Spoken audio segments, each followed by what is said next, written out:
ओम शांति। आज 31 जुलाई 2025। आज के ईश्वरीय महावाक्यों में हमारे परमपिता परमात्मा शिव कहते हैं, मीठे बच्चे, तुम सवेरे सवेरे उठकर बहुत प्यार से कहो बाबा गुड मॉर्निंग। इस याद से ही तुम सतो प्रधान बन जाएंगे। तुम सवेरे सवेरे उठकर बहुत प्यार से कहो बाबा गुड मॉर्निंग। इस याद से ही तुम सतो प्रधान बन जाएंगे। प्रश्न, एक्यूरेट याद द्वारा बाप की करंट लेने के लिए मुख्य किन गुणों की आवश्यकता है? उत्तर, बहुत धैर्यवत हो। समझ और गंभीरता से अपने को आत्मा समझ याद करने से बाप की करंट मिलेगी और आत्मा सतो प्रधान बनती जाएगी। तुम्हें अभी बाप की याद सतानी चाहिए, क्योंकि बाप से बहुत भारी वर्षा मिलता है। तुम कांटों से फूल बनते हो, सब देवी गुण आ जाते हैं। ओम शांति। बाप कहते हैं, मीठे बच्चे, तत्वम अर्थात तुम आत्माएं भी शांत स्वरूप हो। तुम सर्व आत्माओं का स्वधर्म है ही शांति। शांति धाम से फिर यहाँ आकर टॉकी बनते हो। ये कर्मेंद्रियाँ तुमको मिलती हैं पाठ बजाने के लिए। आत्मा छोटी बड़ी नहीं होती, शरीर छोटा बड़ा होता है। बाप कहते हैं, मैं तो शरीरधारी नहीं हूँ, मुझे बच्चों से सम्मुख मिलने आना होता है। समझो जैसे बाप है, उनसे बच्चे पैदा होते हैं, तो ये बच्चा ऐसे नहीं कहेगा कि मैं परमधाम से आकर जन्म ले माता पिता से मिलने आया हूँ। भल कोई नई आत्मा आती है किसके भी शरीर में, या कोई पुरानी आत्मा किसके शरीर में प्रवेश करती है, तो ऐसे नहीं कहेंगे कि माता पिता से मिलने आया हूँ। उनको ऑटोमेटिकली माता पिता मिल जाते हैं। यहाँ ये है नई बात। बाप कहते हैं, मैं परमधाम से आकर तुम बच्चों के सम्मुख हुआ हूँ, तुम्हें नॉलेज देता हूँ, क्योंकि मैं हूँ नॉलेजफुल, ज्ञान का सागर। मैं आता हूँ तुम बच्चों को पढ़ाने, राजयोग सिखाने। तुम बच्चे अभी संगम पर हो, फिर जाना है अपने घर, इसलिए पावन तो जरूर बनना है। अंदर में बहुत खुशी होनी चाहिए। ओहो, बेहद का बाप कहते हैं, मीठे मीठे बच्चों, मुझे याद करो तो तुम सतो प्रधान विश्व का मालिक बनेंगे। बाप बच्चों को कितना प्यार करते हैं। ऐसे नहीं कि सिर्फ टीचर के रूप में पढ़ाकर घर चले जाते हैं। ये तो बाप भी है तो टीचर भी है। तुमको पढ़ाते हैं, याद की यात्रा भी सिखलाते हैं। तो विश्व का मालिक बनाने वाले, पतित से पावन बनाने वाले बाप के साथ बहुत बहुत लव होना चाहिए। सवेरे सवेरे उठकर पहले शिव बाबा से गुड मॉर्निंग करना चाहिए। बच्चों को अपने दिल से पूछना है कि हम सवेरे उठकर कितना बेहद के बाप को याद करते हैं। सवेरे उठ बाबा से गुड मॉर्निंग करें, ज्ञान के चिंतन में रहें तो खुशी का पारा चढ़े। मुख्य है ही याद, इससे भविष्य के लिए बहुत भारी कमाई होती है। कल्प कल्पांतर ये कमाई काम आएगी। तुम्हें बड़ा धैर्यवत बन गंभीरता और समझ से याद करना है। मोटे हिसाब से तो भल कह देते हैं कि हम बाबा को बहुत याद करते हैं, परंतु एक्यूरेट याद करने में मेहनत है। जो बाप को ज़्यादा याद करते हैं उनको करंट ज़्यादा मिलती है, क्योंकि याद से याद मिलती है। योग और ज्ञान दो चीज़ें हैं। योग की बहुत भारी सब्जेक्ट है। योग से ही आत्मा सतो प्रधान बनती है। याद बिना सतो प्रधान होना असंभव है। अच्छी रीति प्यार से बाप को याद करेंगे तो ऑटोमेटिकली करंट मिलेगी, हेल्दी बन जाएंगे। करंट से आयु भी बढ़ती है। बच्चे याद करते हैं तो बाबा भी सर्च लाइट देते हैं। मीठे बच्चों को ये पक्का याद रखना है शिव बाबा हमको पढ़ाते हैं। शिव बाबा पतित पावन भी है, सद्गति दाता भी है। सद्गति माना स्वर्ग की राजाई देते हैं। बाबा कितना मीठा है, कितना प्यार से बच्चों को बैठ समझाते हैं, कितना प्यार से बच्चों को बैठ पढ़ाते हैं। बाप दादा द्वारा हमको पढ़ाते हैं। बाबा बच्चों को कितना प्यार करते हैं, कोई तकलीफ़ नहीं देते, सिर्फ कहते हैं मुझे याद करो और चक्र को याद करो। बाप की याद में दिल एकदम ठर जानी चाहिए। एक बाप की ही याद सतानी चाहिए, क्योंकि बाप से वर्षा कितना भारी मिलता है। अपने को देखना चाहिए हमारा बाप के साथ कितना लव है, कहाँ तक हमारे में देवी गुण हैं। क्योंकि तुम बच्चे अब कांटों से फूल बन रहे हो। जितना जितना योग में रहेंगे उतना कांटों से फूल सतो प्रधान बनते जाएंगे। जो बहुत कांटों को फूल बनाते हैं उन्हें ही सच्चा खुशबूदार फूल कहेंगे। वह कभी किसको कांटा नहीं लगाएंगे। क्रोध भी बहुत कांटा है, बहुतों को दुख देते हैं। अभी तुम बच्चे कांटों की दुनिया से किनारे पर आ गए हो। तुम हो संगम पर। जैसे माली फूलों को अलग बर्तन में निकाल रखते हैं, वैसे ही तुम फूलों को भी अब संगम योगी बर्तन में अलग रखा हुआ है। फिर तुम फूल स्वर्ग में चले जाएंगे, कलयुगी कांटे भस्म हो जाएंगे। बाप कहते हैं मीठे बच्चे, जितना तुम बहुतों का कल्याण करेंगे उतना तुमको ही उजरा मिलेगा। बहुतों को रास्ता बताएंगे तो बहुतों की आशीर्वाद मिलेगी। ज्ञान रत्नों से झोली भरकर फिर दान करना है। ज्ञान सागर तुमको रत्नों की थालियाँ भर भर कर देते हैं। जो उसका दान करते हैं वही सबको प्यारे लगते हैं। बच्चों के अंदर में कितनी खुशी होनी चाहिए। सेंसिबल बच्चे जो होंगे वह तो कहेंगे हम बाबा से पूरा ही वर्षा लेंगे, एकदम चटक पड़ेंगे। बाप से बहुत लव रहेगा, क्योंकि जानते हैं प्राण देने वाला बाप मिला है। नॉलेज का वरदान ऐसा देते हैं जिससे हम क्या से क्या बन जाते हैं, इनसॉल्वेंट से सॉल्वेंट बन जाते हैं। इतना भंडारा भरपूर कर देते हैं। जितना बाप को याद करेंगे उतना लव रहेगा, कशिश होगी। सुई साफ होती है तो चुंबक तरफ खींच जाती है ना। बाप की याद से कष्ट निकलती जाएगी। एक बाप के सिवाय और कोई याद ना आए। बाबा समझाते हैं मीठे बच्चे, गफलत मत करो, स्वदर्शन चक्रधारी बनो, लाइट हाउस बनो। स्वदर्शन चक्रधारी बनने की प्रैक्टिस अच्छी हो जाएगी तो फिर तुम जैसे ज्ञान का सागर हो जाएंगे। जैसे स्टूडेंट पढ़कर टीचर बन जाते हैं ना, तुम्हारा धंधा ही ये है। सबको स्वदर्शन चक्रधारी बनाओ, तब ही चक्रवर्ती राजा रानी बनेंगे। बाप कहते हैं बच्चे, तुम्हारे बिगर हमको भी जैसे बेआरामी होती है। जब समय होता है तो बेआरामी हो जाती है। बस अभी हम जाएं। बच्चे बहुत पुकारते हैं, बहुत दुखी हैं, तरस पड़ता है, इसलिए मैं आता हूँ तुम बच्चों को सब दुखों से छुड़ाने। अभी तुम बच्चों को घर चलना है, फिर वहाँ से तुम आप ही सुखधाम चले जाएंगे। वहाँ मैं तुम्हारा साथी नहीं बनूँगा। अपनी अवस्था अनुसार तुम्हारी आत्मा चली जाएगी। अच्छा, मीठे मीठे सिकिलदे बच्चों प्रति माता पिता बाप दादा का याद प्यार और गुड मॉर्निंग। रूहानी बाप की रूहानी बच्चों को नमस्ते। हम रूहानी बच्चों की रूहानी बाप दादा को नमस्ते नमस्ते नमस्ते। शुक्रिया बाबा, शुक्रिया। सार के लिए पॉइंट्स है।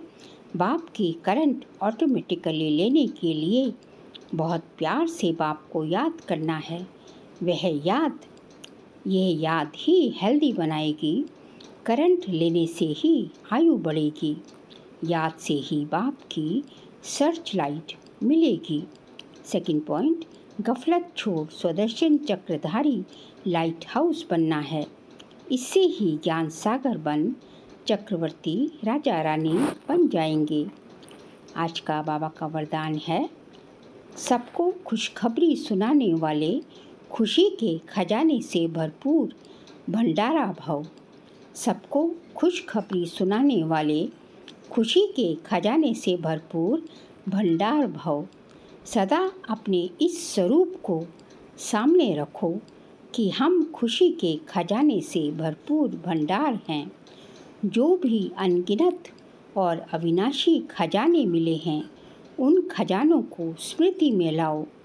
खजानों को स्मृति में लाने से खुशी होगी, और जहाँ खुशी है वहाँ सदा काल के लिए दुख दूर हो जाते हैं। खजानों की स्मृति से आत्मा समर्थ बन जाती है, व्यर्थ समाप्त हो जाता है। भरपूर आत्मा कभी हलचल में नहीं आती, वह स्वयं भी खुश रहती और दूसरों को भी खुशखबरी सुनाती है। स्लोगन, योग्य बनना है तो कर्म और योग का बैलेंस रखो। योग्य बनना है तो कर्म और योग का बैलेंस रखो। बाबा कहते हैं कि यदि योग्य बनना है तो योग तो कर्म में जो है, हर कर्म में योग का समावेश होना चाहिए। अर्थात योग और कर्म दोनों साथ साथ चलते चलते दोनों का बैलेंस रखते हुए हमें हर कर्म करना चाहिए, तभी हम योग के पात्र बन सकते हैं। फिर आज का जुलाई मास का व्यक्तिशारे का सब्जेक्ट है, संकल्पों की शक्ति जमा कर श्रेष्ठ सेवा के निमित्त बनो। आज का पॉइंट है, सेवा में मुख द्वारा संदेश देने में समय भी लगाते हो, संपत्ति भी लगाते हो, हलचल में भी आते हो, थकते भी हो लेकिन श्रेष्ठ संकल्प की सेवा में ये सब बच जाएगा। तो इस संकल्प शक्ति को बढ़ाओ, दृढ़ता संपन्न संकल्प करो तो प्रत्यक्षता भी जल्दी होगी। फिर यह है ड्रामा के कुछ गुह्य रहस्य संदेश पुत्रियों द्वारा दिए गए हैं। फर्स्ट है, इस विराट ड्रामा में हर एक मनुष्य आत्मा में अपनी अपनी पोजीशन अनुसार सारे जीवन का ज्ञान अथवा एक्ट पहले ही मर्ज रूप में रहती है।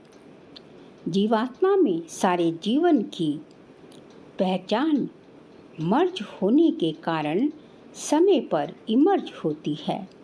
हर एक में अपनी अपनी संपूर्णता की अवस्था अनुसार जानकारी अथवा एक्ट जो मर्ज है वही समय पर इमर्ज होती है, जिससे तुम हर एक जानी जाननहार बन जाते हो। सेकंड, इस विराट फिल्म की सेकंड की एक्ट नहीं होने के कारण तुमको ऐसा समझ में आएगा जैसे कि अभी अभी यहाँ आई हूँ।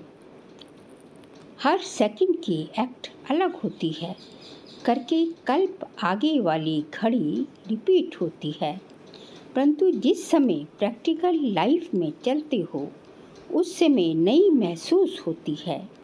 इसी समझ से आगे बढ़ते चलो। ऐसे कोई कह नहीं सकता कि मैंने तो ज्ञान प्राप्त कर लिया, अब मैं जाती हूँ। नहीं, जब तक विनाश हो तब तक सारी एक्ट और सारा ज्ञान नया है। थर्ड, इस विराट ड्रामा की जो भावी बनी हुई है वह निश्चय से ही बनी हुई है। भावी को कोई टालता है या बनाता है, वो सब अपने ऊपर है। खुद का शत्रु और खुद का मित्र मैं ही हूँ। अभी तुम्हें बहुत रमणीक स्वीट बनना और बनाना है। फोर्थ, इस विराट फिल्म में ये सहन करना भी तुम्हारे लिए कल पहले वाला एक मीठा सपना है, क्योंकि तुम्हें फिर भी कुछ होता नहीं है।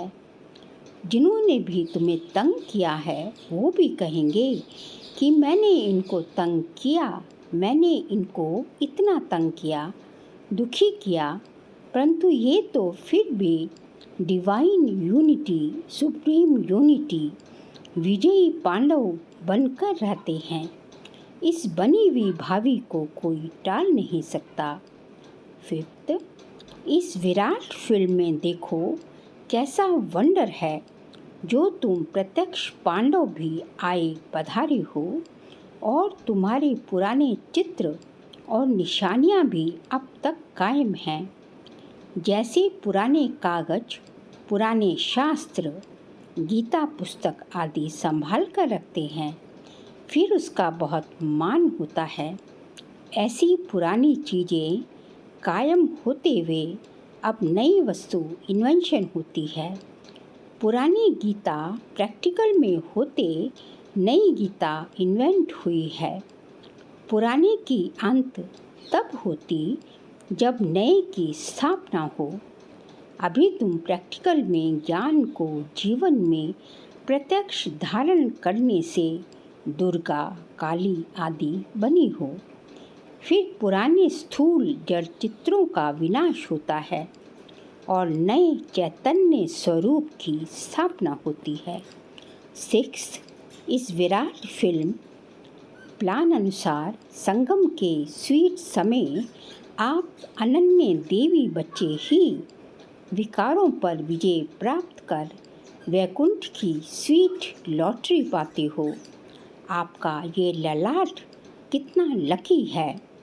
इस समय तुम नर और नारी अविनाशी ज्ञान से पूज्य योग्य देवता पद प्राप्त करते हो। यही है इस संगम के सुहावने वंडरफुल समय की वंडरफुल रीति। सेवंथ, ईश्वर साक्षी हो देख रहा है कि मैंने जिन एक्टर्स को अनेक गहनों भूषणों से श्रृंगार कर इस सृष्टि रूपी स्टेज पर डांस करने अर्थ भेजा था, वो कैसे एक्ट कर रहे हैं। मैंने अपने देवी बच्चों को गोल्डन मनी, सिल्वर मनी देकर कहा था कि ये भूषण, ये गहने पहनकर खुश मिजाज होकर साक्षी बन एक्ट भी करना और साक्षी हो इस खेल को भी देखना, फंसना नहीं। लेकिन आधा कल्प राज्य भाग्य भोग कर फिर आधा कल्प अपनी ही रची हुई माया में फंस गए। अब फिर मैं तुम्हें कहता हूँ, इस माया को छोड़ दो। इस ज्ञान मार्ग में विकारी कार्य से पलट निर्विकारी बनने से आदि मध्य अंत दुख से छूट जन्म जन्मांतर के लिए सुख प्राप्त कर लेंगे। एर्थ, अपने से कोई भी ऊंच अवस्था वाले द्वारा यदि कोई सावधानी मिलती है तो उनको राजयुक्त उठाने में ही कल्याण है। उनके भीतर के राज को जानना चाहिए कि इसमें अवश्य कोई कल्याण समाया हुआ है। ये जो पॉइंट्स मुझे इनके द्वारा मिली वह बिल्कुल यथार्थ है। उसे बहुत खुशी से स्वीकार करना चाहिए, क्योंकि अगर मेरे द्वारा कभी कोई भूल हो गई तो वे पॉइंट्स याद आने से स्वयं को करेक्ट कर लेंगे। इसलिए कोई भी सावधानी हो बहुत विशाल बुद्धि से धारण करने से तुम उन्नति को प्राप्त कर सकेंगे। 9th, अभी तुम्हें नित्य अंतर्मुख होकर योग में रहना है, क्योंकि अंतर्मुख होने से स्वयं को देख सकेंगे। सिर्फ देखेंगे नहीं, परिवर्तन भी कर सकेंगे। यही है सर्वोत्तम अवस्था। जब पता है हर एक अपनी स्टेज प्रमाण पुरुषार्थी है, तो कोई भी पुरुषार्थी के लिए आर्ग्यू नहीं चल सकती, क्योंकि वो अपनी स्टेज अनुसार पुरुषार्थी है। उनकी स्टेज को देख उनसे गुण उठाओ। अगर गुण नहीं उठा सकते तो उसे छोड़ दो। 10th, तुम सदा अपने सर्वोत्तम लक्ष्य को सामने देख अपने को ही देखो। तुम हर एक व्यक्तिगत पुरुषार्थी हो। तुम अपनी तरफ नज़र रख आगे दौड़ते रहो। कोई भल क्या भी करता रहे, परंतु मैं अपने स्वरूप में स्थित रहूं, अन्य किसी को ना देखूं। अपनी बुद्धि योग बल से मैं उसकी अवस्था को जान लूं। अंतर्मुखता की अवस्था से ही तुम अनेक परीक्षाओं से पास हो सकते हो। अच्छा, ओम शांति।